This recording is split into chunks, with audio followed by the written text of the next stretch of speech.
Me Rajesh Raghunath Datwal, born and brought up in Dhule. आणि सगळ्यात महत्त्वाचं म्हणजे I have studied in the school. 5वी ते 10वी माझं शिक्षण JR सिटी हायस्कूलमध्ये झालं. आणि JR सिटीच्या या व्यासपीठावर येऊन मला तरुण उद्योजकांना किंवा वुड बी एंटरप्रेनर्स लोकांना भेटायला मला प्रचंड आनंद होत आहे. मी नितिराज इंजिनियर्स या कंपनीचा प्रवास आणि मी जे काही आत्तापर्यंत अनुभवलं हे थोडक्यात काही वेगवेगळ्या टप्प्यांमध्ये सांगायचा प्रयत्न करेल, ज्याचा उपयोग हा जो कार्यक्रम बेसिकली खानदेश उद्योग प्रबोधिनीने भरवला आहे त्या कार्यक्रमामागचं जे मुख्य मूळ उद्देश आहे की आपल्या धुळ्यातून उद्योजक तयार व्हावेत, त्यांनी उद्योगधंदे टाकावेत आणि भरारी घ्यावी. तर मी जे काही सांगणार आहे ते मी माझ्या सुरुवातीच्या पिरियडच्या स्टार्टअपवरती थोडा जास्त भर देईन, जे इथं उपस्थित असणाऱ्या ऑडियन्सला बहुतेक कामाला येईल. 10वीचं शिक्षण झाल्यानंतर 11वी 12वी आणि नंतर इंजिनिअरिंग इलेक्ट्रॉनिक्समधलं शिक्षण मी मुंबईहून घेतलं. पण 6वी 7वीत असतानाच माझ्या डोक्यात काहीतरी कल्पना होत्या की मला इलेक्ट्रॉनिक्स इंजिनिअरिंग करायचं आहे. म्हणजे अर्थात मी जेव्हा 6वी 7वीत होतो त्यावेळेस इलेक्ट्रॉनिक्स हे जगात जस्ट जन्माला आलं होतं, पण कुठून तरी आपण वाचतो, ऐकतो आणि आपल्या डोक्यात एक कल्पना घर करून बसते. तर तसं असताना मला 6वी 7वीतच असं वाटत होतं की मला इलेक्ट्रॉनिक्स इंजिनिअरिंग करायचं आहे आणि मी इलेक्ट्रॉनिक्स इंजिनिअरिंगच्या कोर्सला लागलो. माझे वडील basically he was a great and successful business person. He had lot of factories like sugar khansari unit, solvent extraction plants, oil mill, dal mill, etc. But he was a great visionary. Me third इयरच्या मी सांगतो म्हणजे माझ्या आयुष्याला कुठनं कलाटणी मिळाली. मी third इयरच्या दिवाळीच्या सुट्टीत म्हणजे 5वी सेमिस्टर संपल्यानंतर घरी सुट्टीत आलो होतो, तेव्हा वडिलांबरोबर बसलो. वडिलांनी मला एक साधा प्रश्न विचारला की तुला इंजिनिअरिंग कंप्लीट करायला किती दिवस आणखी बाकी आहेत. त्यावेळेस आमच्या मागे एटीकेटीचा वगैरे ससेमिरा होता. तर मी त्यांना म्हटलं की जर सगळं ठीक झालं तर 1.5 वर्षात मी इंजिनियर होईन. त्यांनी एक असा प्रश्न मला त्याच्यानंतर विचारला की राजेश, इंजिनिअरिंग झाल्यानंतर तू काय करणार आहेस? आणि खरं सांगतो मित्रांनो, I was not prepared for that. College life होतं, I was a general secretary in the college, महिन्याला घरनं पैसे यायचे, मस्ती मौज चाललेली होती. पण त्यांच्या या एका प्रश्नाने मी थोडासा विचार करायला लागलो.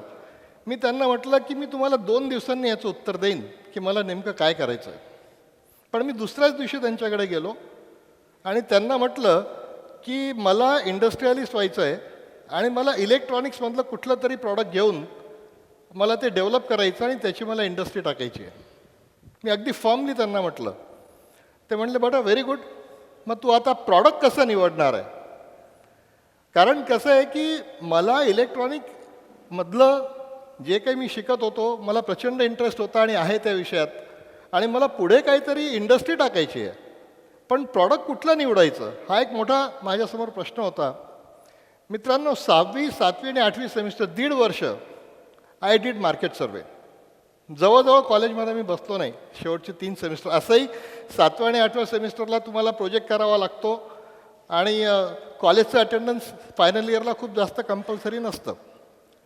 तर 3 semester I worked on different kind of projects like video terminals, EPABX, electronic toys, electronic weighing scales. आणि अक्षरशः मी सकाळी 7ला हॉस्टेलवरनं बाहेर निघायचो आणि रात्री 11ला परत यायचो. तेवढ्या पिरियडमध्ये मी माझे क्वेश्चनेअर्स बनवले आणि मी दारोदारी जाऊन, दुकानात जाऊन, इंडस्ट्रीत जाऊन, घरांमध्ये जाऊन लोकांना वेड्यासारखं प्रश्न विचारायचो की तुम्हाला अमुक प्रॉडक्ट कसं चालेल, ते कसं चालेल. आणि त्याच्यावरती मी माझा स्वतःचा अभ्यास करायचो की या प्रॉडक्टला पुढे काय स्कोप असणार आहे. मी हे जे काही तुम्हाला सांगतो आहे हे basically how we select a particular profession or a product. जसं रुचीने थोड्या वेळ आधी सांगितलं की तो फूड याच्यातलं एक्सपर्ट आहे आणि त्याने ते फील्ड निवडलं, तर त्या पद्धतीने आपण आपलं प्रॉडक्ट निवडताना किंवा आपल्या सर्व्हिसेस निवडताना कुठल्या गोष्टींचा विचार व्हायला पाहिजे तेवढं मी तुम्हाला सांगतो. सध्याचं काळ असं आहे की मार्केट सर्वे करणाऱ्या आणि तुम्हाला रेडी सर्वे देणाऱ्या बऱ्याचशा एजन्सीज अवेलेबल आहेत. पण आमच्या वेळेस तसं नव्हतं आणि स्वतः मार्केट सर्वे केल्याचा मला खूप मोठा बेनिफिट मिळाला की मला फर्स्ट हँड इन्फॉर्मेशन मिळाली की नेमकं काय आहे. त्यावेळेस वर्क करताना माझ्या असं लक्षात आलं, मी शेवटी एलिमिनेशन मेथडने जाऊन 2 प्रॉडक्ट्सपर्यंत जवळजवळ फायनल करत आलो होतो. एक म्हणजे इलेक्ट्रॉनिक टॉईज आणि दुसरं म्हणजे electronic weighing scale. Electronic toys एवढ्यासाठी की ज्यावेळेस आपण लहान मुलाला एखादं खेळणं देतो तर त्यावेळेस त्याच्या चेहऱ्यावर खुलणारं ते हास्य आणि तो आनंद हा एक परमार्थ होता आणि आपल्याला आपल्या प्रोफेशनमधून काहीतरी त्याच्यातनं प्रॉफिट मिळणार हा स्वार्थ होता. त्याच्यामुळे स्वार्थ आणि परमार्थ दोन्ही साधला जाईल म्हणून मी इलेक्ट्रॉनिक टॉईजकडे थोडा झुकत होतो. पण त्यावेळेस माझ्या असं लक्षात आलं, म्हणजे हे मी तुम्हाला सांगतोय वर्ष 86-87, म्हणजे बहुतेक तरुण मंडळी जिथं बसती त्यावेळेस त्यांचा जन्म झाला नसेल, ठीक आहे. त्यावेळेस इंटरनेट नव्हतं मित्रांनो, मोबाईल नव्हता, लक्षात घ्या तो काळ खूप वेगळा होता. तर 86-87 या वर्षात माझ्या असं लक्षात आलं की 500 रुपयाचा बोलका पोपट हे किती लोक आपल्या मुलांसाठी, आज 500 रुपयाला काहीच किंमत नाही आहे, ठीक आहे. आणि त्यापेक्षा मला असं वाटलं की एखादा व्यावसायिक जो एखादा किराणा दुकान चालवतो किंवा इंडस्ट्रियलिस्ट, ज्याला वजन करणं ही खूप महत्त्वाची प्रक्रिया आहे. म्हणजे मला त्यावेळेस माझ्या सर्वेतनं असं जाणवलं की गृहिणीच्या स्वयंपाकघरापासून तर इंडस्ट्रीमध्ये, दुकानांमध्ये, बंदरांमध्ये वजन केल्याशिवाय कुठलंच ट्रान्झॅक्शन होत नाही. वजन is the basic of all kind of transactions for defining the quantity. मला असं त्यावेळेस जाणवलं की जर आपण विविध ॲप्लिकेशन्सला अनुसरून आणि विविध ॲप्लिकेशनच्या पे पॅकेटला त्यांची खर्च करायची जी क्षमता असते त्या पर्टिक्युलर प्रॉडक्टसाठी, त्याचा विचार करून जर आपण वेगवेगळे मॉडेल बनवू शकलो तर नक्कीच या प्रॉडक्टला कुठेच एंड नाही. दुसरी गोष्ट मला प्राकर्षाने अशी जाणवली की इलेक्ट्रॉनिक वेइंग स्केल हा बिझनेस मी मोठ्या लेवलला स्केलेबिलिटी करू शकेन, मी याला खूप पुढे घेऊन जाऊ शकेन, कारण मार्केट अफाट, अनलिमिटेड मार्केट मला त्यावेळेस दिसत होतं. आणि तिसरी अडचणीची गोष्ट अशी होती की भारतीय मार्केट, इंडियन मार्केटला त्यावेळेस इलेक्ट्रॉनिक वेइंग काय आहे माहीत नव्हतं. It was just a concept. त्यावेळेस इलेक्ट्रॉनिक वेइंग स्केल भारतात कोणीही इंट्रोड्यूस केलेलं नव्हतं. त्याच्यामुळे if you want to start something new you have to face lot of opposition. पण अल्टिमेटली सगळा सारासार विचार करून मी सर्वसाधारणपणे माझी 7वी सेमिस्टर, म्हणजे माझं फायनल इयरचे 6 महिने संपले होते, तोपर्यंत मी ठाम झालो की मला इलेक्ट्रॉनिक वेइंग स्केल या क्षेत्रात यायचं आहे. आणि उर्वरित 6 महिने मी पूर्ण काळ त्याच्यावर स्वतःला झोकून दिलं. बाकी सगळे विषय बंद केले, बाकीचे प्रॉडक्ट डोक्यातनं काढले आणि माझं फायनल इयरचं प्रोजेक्टलाही मी इलेक्ट्रॉनिक वेइंग स्केल मॅन्युफॅक्चर केलं, म्हणजे बनवलं, डिझाईन केलं. आणि त्या काळात इलेक्ट्रॉनिक वेइंग स्केलला लागणारं रॉ मटेरियल, उदाहरणार्थ लोड सेल, आयसीज या भारतात अवेलेबल नव्हत्या. कम्युनिकेशन साधनं आजच्यासारखं नव्हतं की तुम्ही ईमेल टाका आणि लगेच तुम्हाला उत्तर येईल आणि तुम्ही ठरवू शकाल.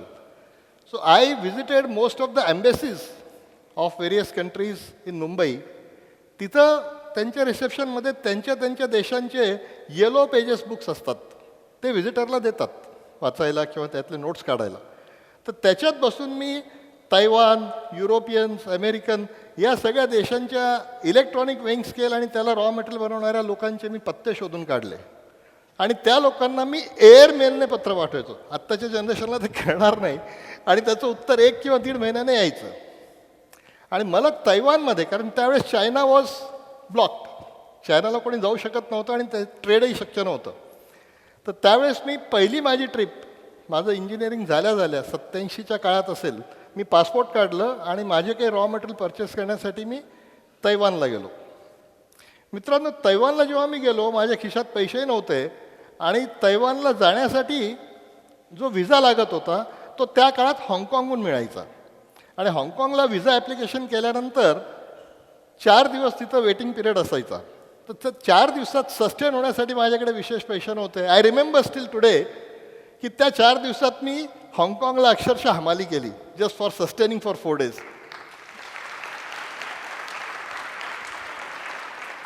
आणि तिथून पुढे मी तैवानला गेलो. त्या काळात इंटरनेट नसल्यामुळे एजंट लोकांचं खूप फावलेलं होतं, कारण तुम्ही डायरेक्ट सप्लायरपर्यंत पोहोचू शकत नव्हता. आणि काही एजंट लोकांशी मी डील केली आणि सुरुवातीला एक 50 weighing scale, table top weighing scale हे CKDमध्ये आणण्यासाठी मी प्रयत्न केला. ते डील केलं. अर्थात माझ्याकडे पैसे नव्हते. मी तैवानवरनं वडिलांनाही फोन, ते म्हणले काही नाही, तू डील केलं आहे तर आपण बघू काय करता येईल. आणि मी तैवानहून धुळ्याला परत आलो. परत आल्यानंतर मी माझा प्रोजेक्ट रिपोर्ट बनवला. माझं BE कंप्लीट झालं. प्रोजेक्ट रिपोर्ट केला. मला फक्त 1,17,500 रुपयांचं लोन हवं होतं टू स्टार्ट माय छोटेखानी इंडस्ट्री.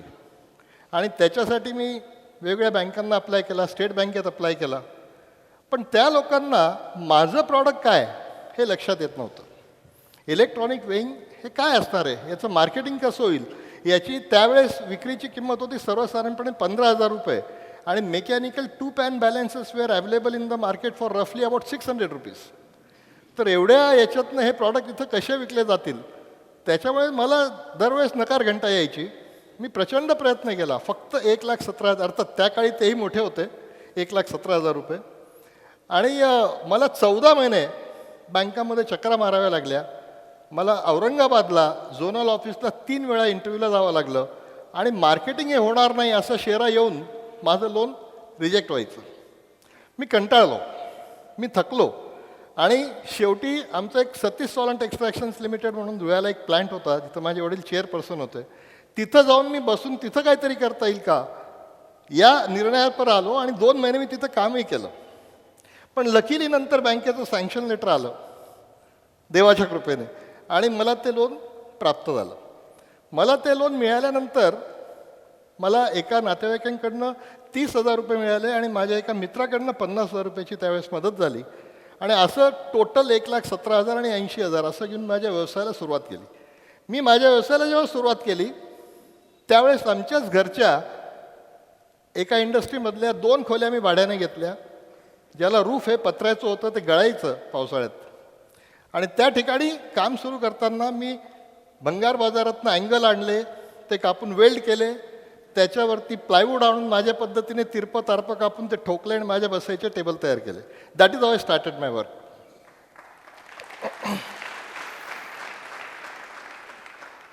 कामाला सुरुवात केल्यानंतर आय हॅड 2 एम्प्लॉईज. एक R&Dतला इंजिनियर होता आणि एक मार्केटिंगचा माणूस होता. सकाळी 9ला दोघंही यायचे. माझ्याकडे प्यून नसायचा, म्हणून ते येण्याच्या आधी त्या दोन्ही खोल्या मी स्वतः साफ करून ठेवायचो. And that is just a startup. Why I want to narrate all this to you all, हे मी सगळं सांगण्यामागचं कारण मी काय केलं हे महत्त्वाचं नाही आहे, पण तुम्हा सगळ्यांना उद्योजक व्हायचं आहे असं मी गृहीत धरतो. आणि उद्योजक व्हायचं असेल तर आपण प्रत्येक गोष्ट काय लेवलला जाऊन काम करायची तयारी, मानसिकता असली पाहिजे, ती लक्षात घ्या. मॅन्युफॅक्चरिंग 50 मशीनचं माझं कन्साइनमेंट कस्टमला नेमकं अडकलं आणि विशेष काही माहिती नव्हती. I was just a fresh engineer, बरोबर. त्याच्यानंतर सोडवायला खूप त्रास झाला. 2-3 महिन्यानंतर ते कन्साइनमेंट सुटलं. मी मशीन असेंबल करायला लागलो आणि मार्केटिंग सुरू केलं. प्रचंड त्रास झाला, कारण मला लोक उभी करत नव्हती. हे 15,000 रुपयाचं मशीन, हे काय कामाचं, हे इलेक्ट्रॉनिक आहे, आमच्याकडे चालणार नाही, ऊन पावसात आमच्याकडे लेबर एवढं रफ वापरतात वगैरे. काय करायचं. मी अक्षरशः मशीन बनवून लोकांना फ्रीमध्ये ठेवायला लागलो की तुम्ही 2 महिने वापरा, 4 महिने वापरा. बरेचशा लोकांच्या दुकानांचे काउंटर्स मी उभे राहून 4-4 तास चालवायचो. I am a strict vegetarian, पण मी मुंबईच्या मीट दुकानामध्ये जाऊन मांस मच्छी कापून आणि माझ्या वेइंग स्केलचा उपयोग कसा होऊ शकतो हे लोकांना दाखवायला लागलो. आणि हळूहळू लोकांचं ते चित्र पालटायला लागलं.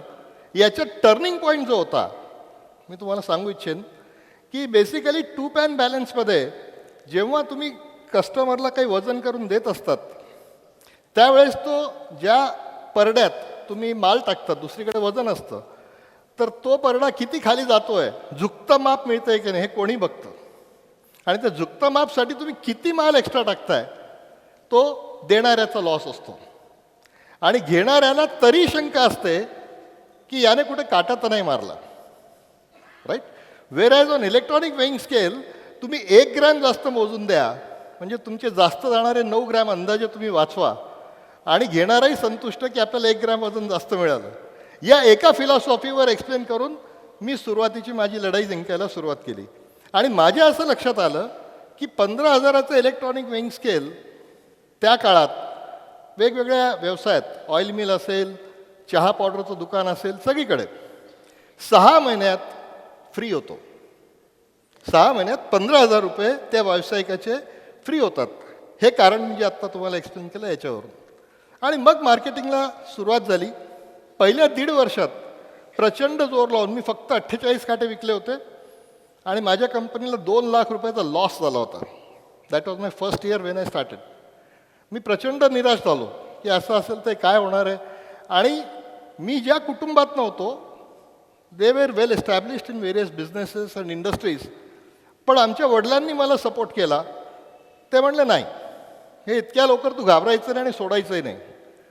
कुठलाही बिझनेस चालू केल्यानंतर 1,000 दिवस मोजायचे.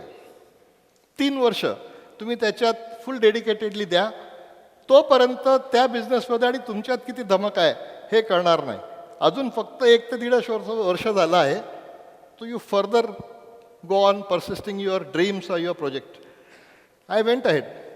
आणि मार्केटिंग वॉज अ प्रॉब्लेम. म्हणजे जे काही त्या काळी बँकवाल्यांना शंका होती की हा प्रॉडक्ट हा विकणार कसं आहे, ती खरी होती बरं का.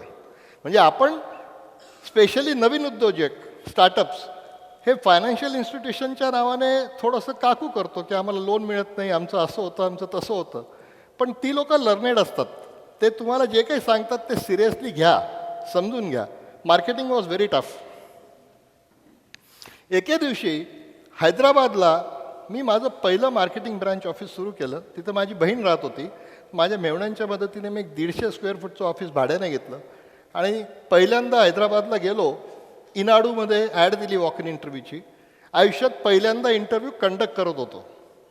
May be this I am telling you about 1991. आणि तिथं मी एक 4-5 मुलांना स्टाफला अपॉइंट केलं आणि ते ब्रँच ऑफिस सुरू केलं. बघता बघता सेल पिकअप व्हायला लागला. माझा आत्मविश्वास आणखी वाढला. मी इंदोरला दुसरं ऑफिस टाकलं आणि हे 2 ऑफिस मी 1 वर्षभर चालवलं. आणि माझ्या असं लक्षात आलं की आपला सेल 2.5 पट झालेला आहे. कंपनी प्रॉफिट दाखवत आहे बरोबर. त्याच्या पुढे 1.5 वर्षात दिल्ली टू कोचिन आणि राजकोट टू कलकत्ता मी 65 ऑफिसेस टाकले. मित्रांनो, मी 65 ब्रँच ऑफिसेस उभे केले. त्या काळी communication was a tough task. Trunk call करावा लागायचा बोलायचं असेल तर, आणि नाहीतर फॅक्सने मेसेजेस यायचा. That was the time. Communication was a very tough task. प्रत्येक राज्यात मी माझं ऑफिस उभारलं. हे ऑफिस उभारताना त्यावेळेसच्या गोष्टी मी सांगेल. मिनिमम तुम्हाला शॉप ॲक्ट लायसन्स पाहिजे. तुम्हाला त्या राज्यातलं वेट्स अँड मेजर्सचं म्हणजे लिगल मिट्रॉलॉजीचं डीलरशिप अँड रिपेअरिंग लायसन्स हवं आहे. नंतर तुम्हाला त्या राज्यातला सेल टॅक्स नंबर लागायचा. या 3 गोष्टी कंपल्सरी होत्या. पण त्या सगळ्या करत मी पुढे जात होतो.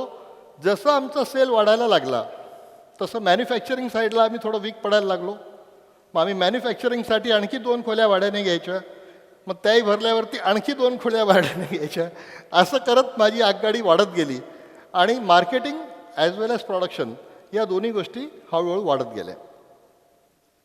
हे झाल्यानंतर 1992 मे बी 92-93चं वर्ष असेल.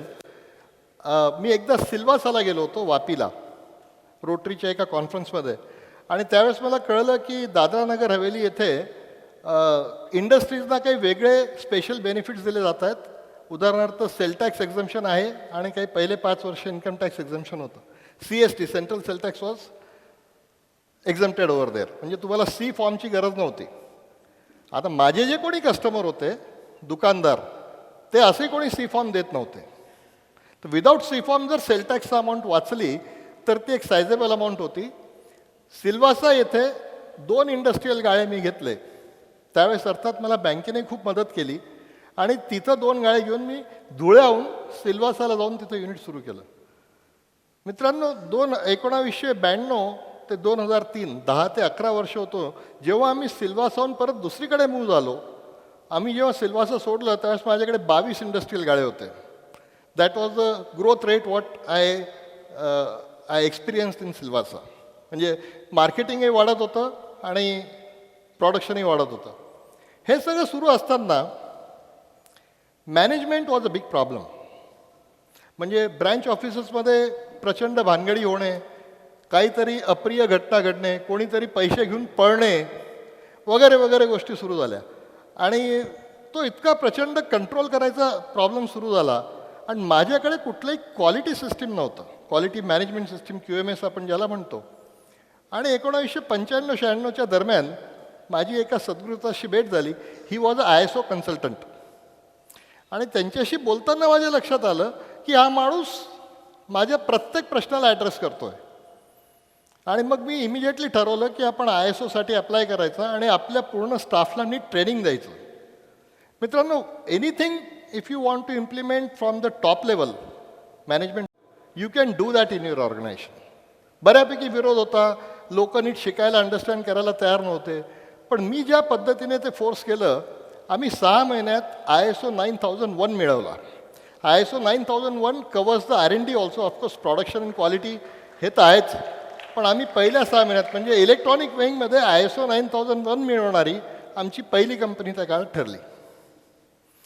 Here I would like to say something about marketing and competition. बरेचसे मंडळी जी माझ्यासारखी इंजिनियर्स असतात, ते इंजिनिअरिंग छान करतात, क्वालिटी मेंटेन करतात, इनोव्हेशन चांगलं करतात, प्रॉडक्टची क्वालिटी मेंटेन सगळं व्यवस्थित असतं. पण मार्केटिंगमध्ये कचरतात. मार्केटिंग कसं करावं किंवा मार्केटिंगमध्ये आपण कसा ग्रो करावा याचा विचार करत नाही. तो विषय जो असतो तो थोडासा बाजूला ठेवतात. आणि मार्केटिंग केल्याशिवाय, आपला सेल वाढवल्याशिवाय कंपनीची ग्रोथ होणं शक्य नाही. हा विषय बहुतांश तरुण मंडळी, कारण मी उद्योजकता वाढीसाठी म्हणजे एंटरप्रेनरशिप डेव्हलपमेंट हा माझा आवडीचा विषय आहे. मी बऱ्याचशा कॉलेजेसमध्ये किंवा जिल्हा उद्योग केंद्रात उद्योजकतेचे जेव्हा शिबिर होतात त्यावेळेस मी बोलायला किंवा तरुण उद्योजकांना भेटायला जात असतो. तर माझ्या हे लक्षात आलेलं आहे की मार्केटिंग या विषयावरती लोक कामच करायला तयार नाही. म्हणजे अगदी मारून मुटकून जबरदस्तीने 2-3 महिने प्रयत्न करतील, 2-4 माणसं ठेवतील, मग आउटपुट मिळाल्यानंतर परत बंद करून टाकतील. मित्रांनो, मार्केटिंग हा सगळ्यात महत्त्वाचा विषय आहे. आणि तुम्हाला जर एक सक्सेसफुल उद्योजक व्हायचं असेल तर तुम्हाला तुमच्या प्रॉडक्ट्सच्या किंवा सर्व्हिसेसच्या मार्केटिंग एक्सपॅन्शन करण्यासाठी अहोरात्र प्रयत्न करावा लागणार. कारण मार्केटिंगमध्ये मिळणारा रिझल्ट हा इंट्राविनस आहे. तुम्ही या वर्षी तुमचं असेल 10 लाख आहे आणि पुढच्या वर्षी तुमचं असेल 25 लाख झाला तर तुमच्यामध्ये किती बळ येऊ शकतं याचा तुम्ही विचार करा. आणि ते मार्केटिंगवरती टाईम, मनी आणि एफर्ट्स हे तिन्ही आपण जोपर्यंत टाकत नाही तोपर्यंत मार्केटिंग आपोआप होत नाही. आपल्याला ट्रायल अँड एरर मेथडने प्रयत्न करणं आवश्यक आहे. अर्थात आजचं जग खूप वेगळं आहे. Today you have social media, you have digital marketing and so many things. Today's time is very different. पण तरीही मार्केटिंग हे करावंच लागणार, हे लक्षात घ्या.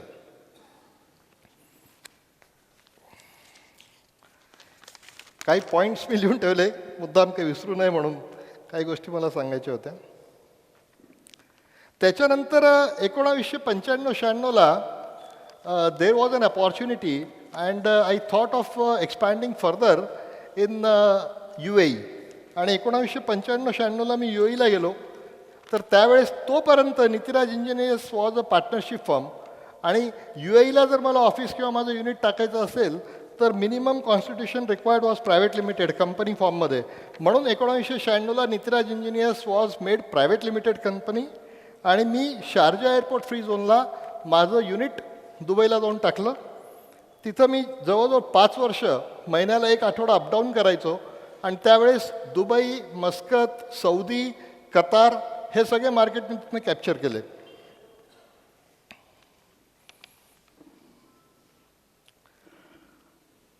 काही पॉईंट्स मी सांगू इच्छिन. कॉम्पिटिशन या विषयावर मी बोलत होतो. इलेक्ट्रॉनिक वेइंगचा जसा प्रसार व्हायला लागला, बऱ्याचशा लोकांना त्या इलेक्ट्रॉनिक वेइंग स्केल प्रॉडक्टचे फायदे कळायला लागले, तसे बरीचशी मंडळी मॅन्युफॅक्चरिंगमध्ये सुद्धा यायला लागली. कॉम्पिटिशन वाढायला लागली. पण कॉम्पिटिशन वाढल्यामुळे एक फायदा झाला की मी जी कन्सेप्ट लोकांना पटवून देत होतो की इलेक्ट्रॉनिक वेइंग स्केल घेऊन तुम्हाला फायदा होईल, ते करणारे शेकडो लोक तयार झाली. त्याच्यामुळे माझ्या कस्टमरची मानसिकता बनली की त्यांनी इलेक्ट्रॉनिक वेइंग स्केल वापरायचंच आहे. मला फक्त एवढं प्रूव्ह करायचं होतं की मी कसं त्यांना दर्जेदार आणि चांगलं प्रॉडक्ट देईन आणि चांगल्या सर्व्हिसेस देईन. त्याच्यामुळे कॉम्पिटिशनचा मला फायदा झाला आणि माझा बिझनेस फर्दर ग्रो होत गेला. काम करत असताना माझ्या असं लक्षात आलं की electronic was my main subject, my core subject, and I was involved in development of many new models. पण इलेक्ट्रॉनिकने फक्त प्रॉडक्ट कंप्लीट होत नसतं. You need a cabinet, you need a metal part, you need plastic parts. आणि माझ्या असं लक्षात आलं की मी कुठलंही नवीन मॉडेल लॉन्च करायचं जर मला असेल तर 3 महिन्यात माझं इलेक्ट्रॉनिक कंप्लीट व्हायचं. पण बाकी हा पसारा कंप्लीट करायला 6 महिने, वर्ष किंवा 1.5 वर्षे लागायचं. Because I was depending on outside agencies for making the dies or metal parts. मी खूप कंटाळलो आणि शेवटी मी विचार केला की will get in to the tool room and moulding shop in house. अर्थात मला त्या गोष्टीची खूप जास्त माहिती त्या काळात नव्हती, पण मी एक प्रयत्न केला, एक हिंमत केली आणि आम्ही माझ्या सिल्वासानंतर, एनिवे 93 नंतर, 94 नंतर, 2003 नंतर आम्ही हिमाचलला मूव्ह झालो. परवाणू येथं आम्ही आमचं युनिट टाकलं आणि जवळजवळ 17 वर्ष ते युनिट आम्ही तिथं चालवलं. Because government had given excise exemption. जेव्हा त्या काळच्या माननीय पंतप्रधानांनी अटलजींनी हिमाचल प्रदेशमध्ये एक्साईज एक्झम्पशन दिलं होतं, त्यावेळेस महाराष्ट्रातनं युनिट तिथं नेऊन टाकणारा मी पहिला माणूस होतो. आणि तिथं ते मी युनिट टाकलं. जवळजवळ 17 वर्ष आम्ही ते युनिट हिमाचलला चालवलं आणि हिमाचललाच मी माझ्या टूल रूम आणि मोल्डिंग शॉपची स्थापना केली. मेकॅनिकल लोक जे या क्षेत्रातली एक्सपर्ट होती त्यांना अपॉइंट केलं आणि ओव्हर अ पिरियड माझे सगळं नीट लक्षात यायला लागलं, 3 डायमेन्शनल डिझायनिंग काय आणि how we make the dies and moulding. So that was the bottleneck for launching the new models. That was sorted out.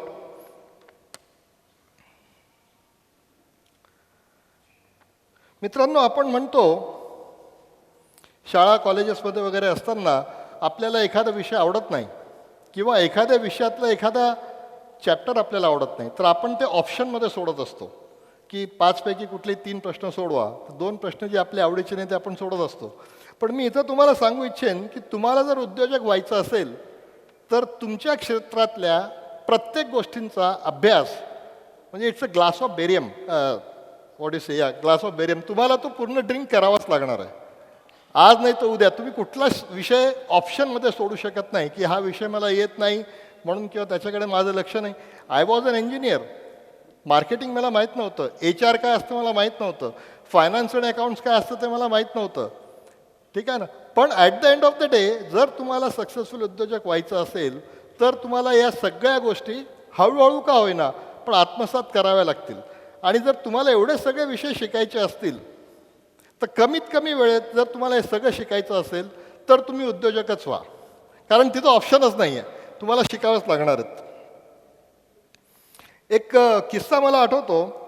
1996 साली आमच्या सिल्वासा फॅक्टरीला मोठी आग लागली आणि रात्रभरात जे होतं नव्हतं ते सगळं जळून खाक झालं. मला रात्री 2:30-3ला फोन आला धुळ्याला आणि मी पळतच गाडी काढून सिल्वासाला गेलो आणि माझ्या असं लक्षात आलं काहीच बाकी राहिलेलं नाही. मी अक्षरशः 3 दिवस आणि 3 रात्र त्या ढिगाऱ्यातनं काही कामाचं निघतं आहे का असं वेड्यासारखा प्रयत्न करत होतो. आणि इन्शुरन्स वगैरे होतं, पण जळालं काय याचं रेकॉर्ड पण जळालं होतं. कारण त्यावेळेसपर्यंत आमची पूर्ण मॅन्युअल सिस्टीम होती. रजिस्टर मेंटेन करायचे, इनवर्ड आउटवर्ड, इश्यू स्लिप वगैरे वगैरे. आणि तो जो फटका मला बसला त्याच्यानंतर मला असं वाटलं की मी धुळ्याला असेल, माझं युनिट सिल्वासाला चालतं आहे, तर माझ्याकडे पूर्ण डेटा एंट्री आणि तत्सत स्वरूपाचं एक सॉफ्टवेअर लागणार, त्याशिवाय मी काम करू शकणार नाही. आणि त्या दिवशी मी ठरवलं, मग मी सॉफ्टवेअर एजन्सी शोधत फिरलो. नाशिकला एक मुलगा मला भेटला, तरुण मुलगा होता आणि तो सॉफ्टवेअर बनवायचा. त्याला उचलून धुळ्याला आणलं आणि त्याच्यावर बसून मला जे हवं ते ERP सॉफ्टवेअर दिवस रात्र बसून एक सर्वसाधारणपणे 5-6 वर्षात आम्ही बनवलं. आणि त्याच्यानंतर आम्हाला आमचे manufacturing unit, it was then habit.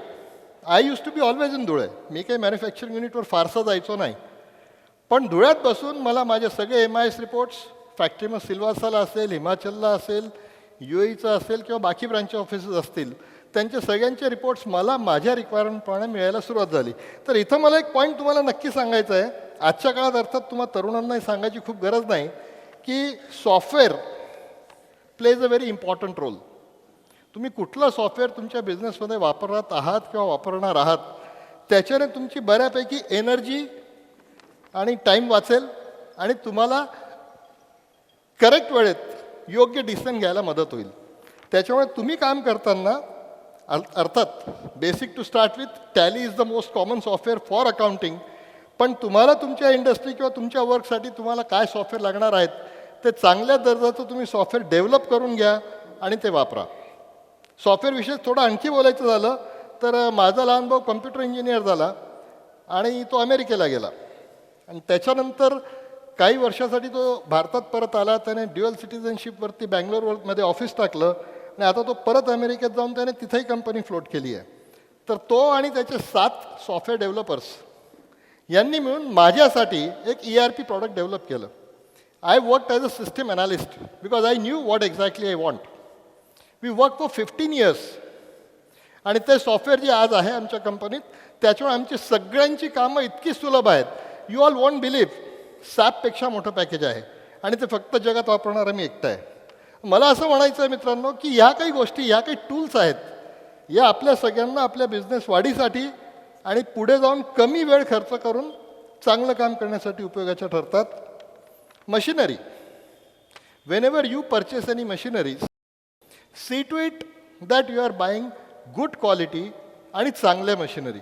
बऱ्याचशा वेळेस नवीन उद्योजक पैसे वाचवण्यासाठी फक्त थोड्याफार हलक्या दर्जाच्या मशिनी खरेदी करतात आणि त्याचा फटका म्हणजे आमच्या भाषेत म्हणायला गेलं तर सस्ता रोज रोए महंगा एक ही बार रोए.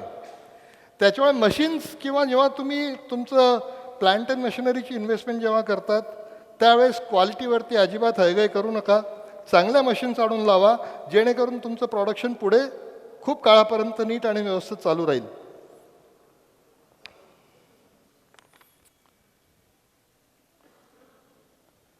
आज आम्ही हिमाचल प्रदेशवरनं परत धुळ्याला आलो, स्वगृही आलो 3 वर्ष आधी आणि धुळ्यात MIDC इथं आम्ही जवळ 8 एकरचा प्लॉट घेऊन तिथं पूर्ण आमच्या युनिटची बांधणी केली. आणि आज मला सांगायला खूप अभिमान आणि आनंद वाटतो की धुळेकरांनी माझ्यावर खूप प्रेम केलं आणि हे युनिट आज जे आहे ते भारतातलं किंवा चायनामध्ये पण या साईजचं इलेक्ट्रॉनिक विंग स्केल मॅन्युफॅक्चरिंगचं युनिट नाही. सध्या आम्ही दिवसाला 5,000 विंग स्केल मॅन्युफॅक्चर करतो. भारतभरात आमचे 15 लाखाच्या वर कस्टमर्स आहेत. आम्हाला येणाऱ्या काळात बऱ्यापैकी आणखी पुढे जायचं आहे. परत एक लहानशी गोष्ट सांगेन की ग्रोथ, म्हणजे शाळेत असताना बायोलॉजी किंवा जीवशास्त्रात मी अभ्यास केला त्यावेळेस माझं असं लक्षात आलं की वाढ हे सजीवाचं लक्षण आहे. ठीक आहे ना. तसं industry is the same thing. If you are in a business, if you are in a profession, तर तुम्हाला ग्रोथ कशी करता येईल याचा विचार प्रामुख्याने केला पाहिजे. कारण जर तुम्ही ग्रो होऊ शकला नाही तर you are going to be Titanic, हळूहळू तुम्ही सिंक होणार. त्याच्यामुळे ग्रोथ आपल्याला आपल्या बिझनेसची कशी करता येईल याच्यावरती प्रामुख्याने फोकस करा. काम करत असताना कोणी टेक्निकल बॅकग्राऊंडवरनं येतं, कोणी कॉमर्स बॅकग्राऊंडवरनं येतं. जसं मी म्हटल्याप्रमाणे तुमच्या बिझनेसला रिक्वायर्ड असणाऱ्या सगळ्या गोष्टी, मग त्या टॅक्सेशन्स असतील, या सगळ्यांचा अभ्यास करा. परत एक गोष्ट या विषयावरून आठवली, मी जेव्हा इलेक्ट्रॉनिक विंग स्केल बनवायचा व्यवसाय सुरू केला तर त्यावेळेस सेल टॅक्स हे काय असतं मला माहीत नव्हतं. धुळ्यातल्या XYZ कन्सल्टंटकडे मी गेलो. त्यांनी मला सांगितलं या प्रॉडक्टवरती 4% सेल टॅक्स आहे. मी कामाला सुरुवात केली, मला काहीच माहिती नव्हतं. 3 वर्षानंतर जेव्हा पहिल्यांदा असेसमेंट लागली त्यावेळेस 12% सेल टॅक्स आकारण्यात आलं आणि 3 वर्षाच्या माझ्या पूर्ण टर्नओव्हरवरती काय म्हणतात त्याला पेनल्टी आणि इंटरेस्ट, म्हणजे परिस्थिती अशी झाली की माझी कंपनी बंद व्हायची वेळ झाली. इतका जबरदस्त तो फटका होता. पण नंतर मी परत मुंबईला गेलो, तिथल्या मोठ्या कन्सल्टंट्सना भेटलो. त्यांनी सांगितलं की आपण याच्यातनं मार्ग काढू. त्यांनी मला काहीतरी डेव्हलप करायला सांगितलं जे मी 15 दिवसात डेव्हलप केलं. आम्ही ट्रिब्युनलला केस लढलो आणि ती केस आमच्या प्रॉडक्टवरती आम्ही जिंकून बाहेर आलो. नाहीतर नितिरांजनी असते 3 वर्षानंतर बंद झाली असती. म्हणून मला हे सांगायचं आहे की आज तुम्ही कुठलंही काम सुरू करताना बी कॉशियस. आजचं काळ हे ऑपॉर्च्युनिटीजचं काळ आहे. तुम्हा लोकांना इंटरनेटमुळे खूप काही ऑपॉर्च्युनिटीज आज आहेत.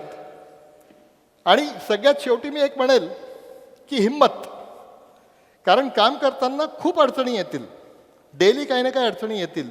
घरातून सपोर्ट मिळेल किंवा नाही मिळणार.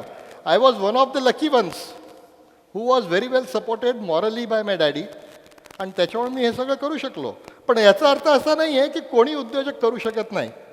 मी माझ्या आयुष्यात सर्वसाधारणपणे 42 उद्योजक उभे केले, ज्यांना मी मदत केली किंवा गायडन्स, मदत इन द सेन्स. आणि उद्योजकता या गोष्टीचा विकास व्हावा आणि सगळ्यांनी उद्योजकतेची कास धरावी. म्हणजे त्या 42 लोकांमध्ये बरेचसे लोक आमचे एम्प्लॉई पण होते, ज्यांना मी उद्योजक बनवण्यासाठी प्रयत्न केला. आणखी एक गोष्ट सांगतो, सध्याच्या काळात स्टाफ रिटेन करणे हा खूप मोठा चॅलेंज आहे. पण मला सांगायला आनंद वाटतो की आमच्याकडे सर्वसाधारणपणे 450 लोकांची आज टीम आहे. त्याच्यातली 70% लोक अशी आहेत की ज्यांना माझ्या कंपनीत 20 वर्ष झाली असतील, आणि 10 वर्षांच्या वर झालेली 80% लोक माझ्याकडे आहेत. आणि that is what is my asset, I would say that. काम करत असताना तुम्ही तुमच्या कंपनीशी किंवा ऑर्गनायझेशनशी किंवा बिझनेसशी रिलेटेड सगळ्या ॲस्पेक्ट्सना, तुमचे एम्प्लॉईज असतील, बँकर्स असतील, कस्टमर्स असतील, सप्लायर्स असतील, स्टेक होल्डर्स असतील, त्या सगळ्यांशी जस्ट राहा. कुठली चोरी करू नका, कुठल्याही गोष्टी लपवू नका. बी ट्रान्सपरंट. तुम्हाला थोडा वेळ लागेल, पण नक्की तुम्ही यशाच्या शिखरावर पोचू शकाल. मला वाटतं की एवढं सांगून मी थांबेन. काही इंटरॅक्टिव्ह सेशन जर असेल, नक्कीच. कोणाला काही प्रश्न विचारायचे असतील. कोणाला काही प्रश्न विचारायचा असेल सरांना तर आपण कृपया पुढे यायचं आहे. सरांनी खूपच छान नवउद्योजक यशस्वी कसे होतील याच्या सुंदर अशा टिप्स दिलेल्या आहेत. कोणालाही काही असेल.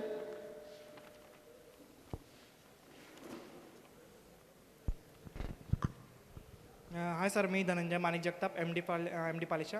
सर, तुम्ही बिझनेस ग्रो करत असताना कन्सिस्टन्सी कामात सातत्य कशा प्रकारे ठेवलं सर तुम्ही? बेसिकली कन्सिस्टन्सी हा तर सगळ्यात महत्त्वाचा मुद्दा आहे. म्हणजे तुम्हाला कुठल्याही गोष्टीचा पाठपुरावा करणं आणि कन्सिस्टंट. तुम्हाला इतका, म्हणजे आपण म्हणतो की उद्योजक होताना तुम्हाला ते खूप ध्यास पाहिजे तुमच्या टार्गेटचं, तुमच्या गोलचं. स्पष्ट सांगायला गेलं तर तुमच्या डोक्यात वेळच पाहिजे.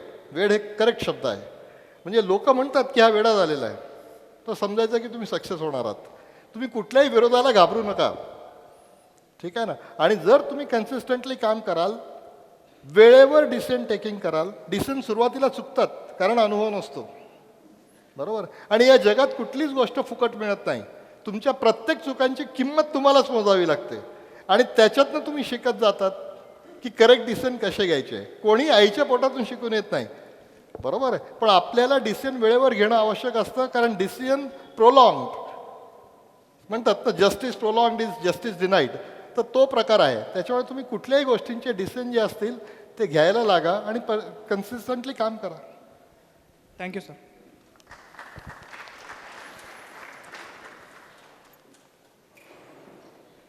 धन्यवाद सर. आता जवळजवळ प्रश्न. थँक्यू व्हेरी नसेल मच. असं वाटतं. मी खानदेश उद्योग प्रबोधिनीचा आभार मानतो की त्यांनी मला इथं बोलायला संधी दिली, आणि आपल्या सगळ्या तरुणांना भेटून मलाही खूप उत्साह आला. 2च मिनटं मी घेईन सर. मागचे 2 दिवस इथं मी आहे. मी वय 58 वर्ष, आय एम नॉट अ तरुण उद्योजक.